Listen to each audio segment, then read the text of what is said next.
তুমি দিনের শুরুতে হয়তো এমনটি ভাবো যে আমি যদি সুযোগ পেতাম তাহলে তার মতো হতাম। ঠিক দিনের একটু পরে দুপুরবেলা হয়তোবা তোমার মনটা ভেঙে যায়। তুমি হয়তোবা ভাবো ঠিক আজ না, পরদিন থেকে কোনো কিছু ভালো করে স্টার্ট করবো। আর রাতের বেলা তো তোমার স্বপ্ন একেবারেই মরে যায়।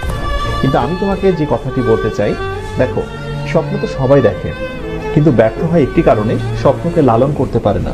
মনে রেখো, স্বপ্ন দেখা অনেক সহজ, স্বপ্নকে লালন করা অনেক বেশি কঠিন। স্বপ্নকে টিকিয়ে রাখতে হয়।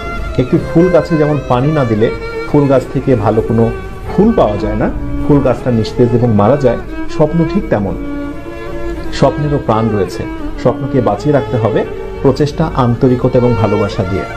উদ্যোগ নাও, প্রচুর পরিমাণে পরিশ্রমী হও, চোখের ঘুমকে বিদায় দিয়ে দাও। প্রতিদিন 6 ঘন্টার উপরে ঘুমিও না। খুব কাজ ছাড়া অকাজে গোসিপিং করো না। নিজেকে নিয়ে একটু সময় দাও। ফাঁকা সময় পেলে একটু নিজেকে সময় দাও। নিজেকে নিয়ে চিন্তা করো, আনন্দে গা ভাসিয়ে দিও না। সফল হবার জন্য প্রচুর পরিমাণে ডেডিকেশন প্রয়োজন।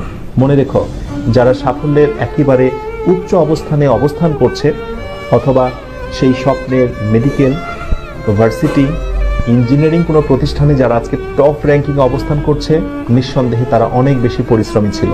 তুমি কি আমাকে একটা উপমা দেখাতে পারবে, এমন কোন স্টুডেন্টের নমুনা দেখাতে পারবে যে পরিশ্রম করেনি কিন্তু প্রচুর ভালো রেজাল্ট করেছে এবং সে অ্যাডমিশন টেস্টে বেস্ট একটা রেকর্ড করেছে? Never, impossible. সুতরাং কথা একটাই, প্রচুর পরিশ্রমী হতে হবে। পরিশ্রম করতে শেখো। তোমরা আগেই কোনো কিছু পেতে শেখো না। মানে আমি কি পাবো ভবিষ্যতে এটা আগেই ভাবার দরকার নেই। তোমার কাজ হচ্ছে পরিশ্রম করা। কারণ আল্লাহ কখনোই কারো কর্মের প্রতিফলকে নষ্ট করে না। এটা তোমাকে বিশ্বাস করতে হবে। এই কথাটার উপর একটু আমল করার চেষ্টা করো। তুমি যদি পরিশ্রমী হও, তুমি সঠিকভাবে যদি কোথাও মনোনিবেশ করো, তাহলে সত্যিকার অর্থে মাস্ট তুমি কিছু না কিছু নেক্সটে ভালো কিছু পাবে এবং ডেফিনেটলি তুমি পাবে। সুতরাং তুমি কর্ম করে যাও। ঠিক আজ না, পরদিন থেকে কোনো কিছু ভালো করে স্টার্ট করবো। আর রাতের বেলা তো তোমার স্বপ্ন একেবারেই মরে যায়। কিন্তু আমি তোমাকে যে কথাটি বলতে চাই, দেখো, স্বপ্ন তো সবাই দেখে, কিন্তু ব্যর্থ হয় একটি কারণে, স্বপ্নকে লালন করতে পারে না। মনে রেখো, স্বপ্ন দেখা অনেক সহজ, স্বপ্নকে লালন করা অনেক বেশি কঠিন।